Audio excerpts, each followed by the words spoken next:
जय एमसी की मैं प्रभु यीशु मसीह में परमेश्वर की दासी किरण। मैं आज आपके साथ एक और वचन को शेयर करूंगी। क्या आप लोग भी परमेश्वर से चिन्ह मांगते हो?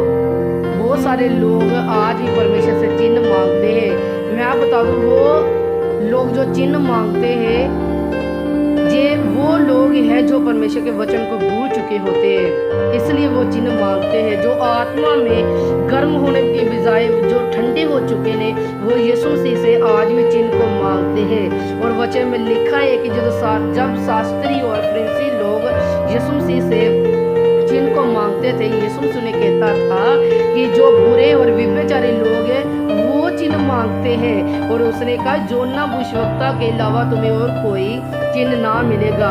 इसलिए प्रभु यीशु मसीह ने क्या कहा था कि क्योंकि जो शास्त्री लोग थे वो अपने आप को पवित्र और अपने आप को धर्मी ठहराते थे। वो कहते थे हम बहुत ज्ञानी हैं, हम परमेश्वर के वचन को जानते हैं, हम व्यवस्था को पूरा करते हैं।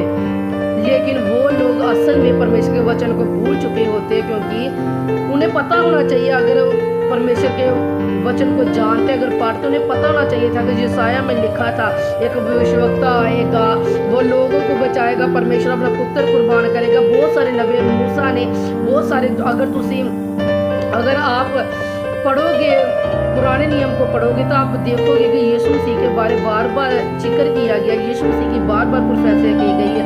लेकिन फरीसी लोग अपने आप को चाहते समझते हुए भी बेवकूफ समझे गए, क्योंकि वो परमेश्वर के वचन को भूल चुके थे। इसलिए तो कभी यीशु मसीह को वो बताते हैं।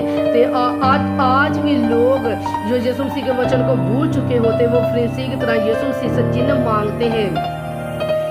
क्या आपको पता नहीं है कि हम यीशु मसीह में अगर आए हैं तो हम चिन्ह देखे बिना नहीं आए।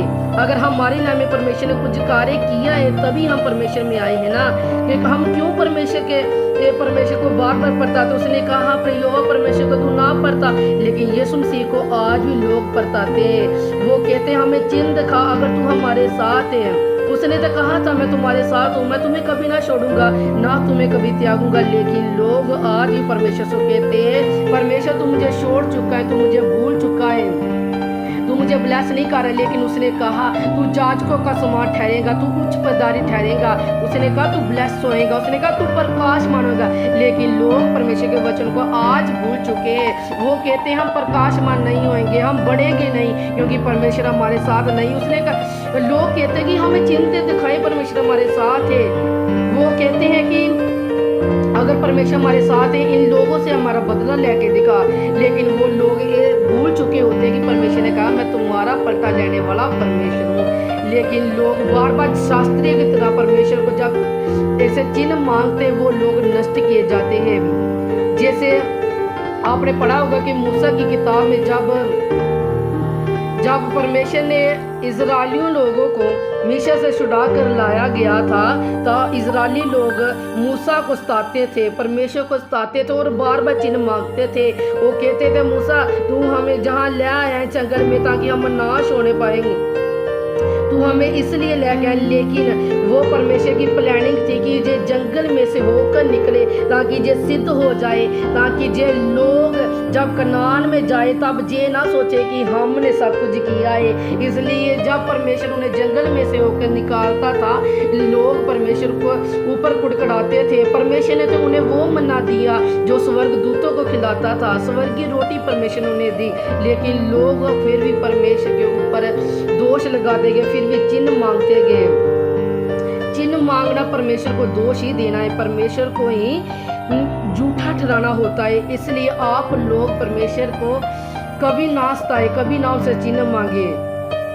अगर आपको शैतान बताता है कि परमेश्वर से चिन्ह मांगो तो अब याद करना कि हम प्रभु यीशु मसीह में कैसे आए हैं, हमारे लाइफ में परमेश्वर ने कैसे बड़े बड़े कार्य किए, तभी हम परमेश्वर में आए हैं। अगर मैं आपको प्रचार सुना रही हूँ, परमेश्वर का प्रचार अगर सुना रही हूँ आप तक, तो मेरी लाइफ में परमेश्वर ने बड़े कार्य किए, इसलिए मैं परमेश्वर का प्रचार कर रही हूँ। नहीं तो मैं इस योग्य नहीं थी कि परमेश्वर के कार्यों को होते और देखते और उसे करने पाते। मैंने अपनी आंखों से लोगों को देखा है कि परमेश्वर से चिन्ह मांगते रहते हैं। वो जब चिन्ह मांगते परमेश्वर उनकी लाइफ में कुछ नहीं करता। बार बार परमेश्वर क्यों चिन्ह दे? परमेश्वर ने आपको चंगा किया है, रोगों से आजाद किया। आप बड़ी बड़ी चर्चों में देखते हो कि परमेश्वर कार्य करता है। आप अगर उन चीज़ों पर ऊपर बिलीव नहीं कर पा रहे कि जो परमेश्वर ने हमारी लाइफ में किया है, तो अपनी लाइफ को देखो ना, तो परमेश्वर दिखाएगा कि आपकी लाइफ कैसी थी, आप कैसे भी बेचार से बाहर निकले थे। जब आप परमेश्वर से चिन्ह मांगते रहते हो, परमेश्वर कहता है तुम बुरे ठहरोगे, तुम व्यभिचारी ठहरेगा।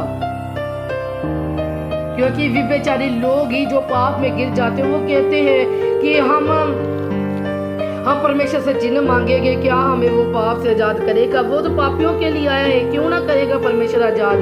लेकिन लोग जब बार बार गंदे होते जाते हैं, तब परमेश्वर से चिन्ह मांगते रहते हैं। मैं आपको बता दूं, जब एक माँ अपने बच्चों को नहाती है, उसको धोती है, तो जब बच्चा बार बार फिर गंदगी में जाकर पाप करता है, वो गंदा होकर आता है, लिबड़ कर आता है, तब यीशु मसीह उस माँ की तरह लोगों को फिर साफ नहीं करता, फिर उसे डांटता है। तो जब डांटता है, वो लोग क्रोधित होकर परमेश्वर से चिन्ह मांगते हैं। अगर आप ऐसे ही बार बार परमेश्वर से चिन्ह मांगोगे, तो परमेश्वर आपको ऐसा झटके देगा कि आप लोग फिर उठ ना पाओगे। इसलिए कृपा अपने आप को परमेश्वर का आगे दीन बनाए, प्रार्थना में जाए, ताकि परमेश्वर आपको बोध के साथ चलाए, ताकि आपको समझ के दे। क्योंकि परमेश्वर ने पहले ही कह चुका है कि मैं तुम्हें बढ़ाऊंगा, मैं तुम्हें पाप से आजाद करूंगा, तुम्हें पवित्र बनाऊंगा, तुम्हें सिद्ध करूंगा। अगर वो दाऊद को पाप से जकड़े हुए को फिर से पवित्रताई में चला सकता है, तो तुम्हें क्यों ना चलाए? उसने कोई चिन्ह नहीं मांगा, तो फिर आप क्यों चिन्ह मांगते हो? इसलिए आप परमेश्वर के पुत्र हो, परमेश्वर की बेटियां हो। परमेश्वर के आगे अपने आप को ऐसा दें कि परमेश्वर आपको चलाने पाए।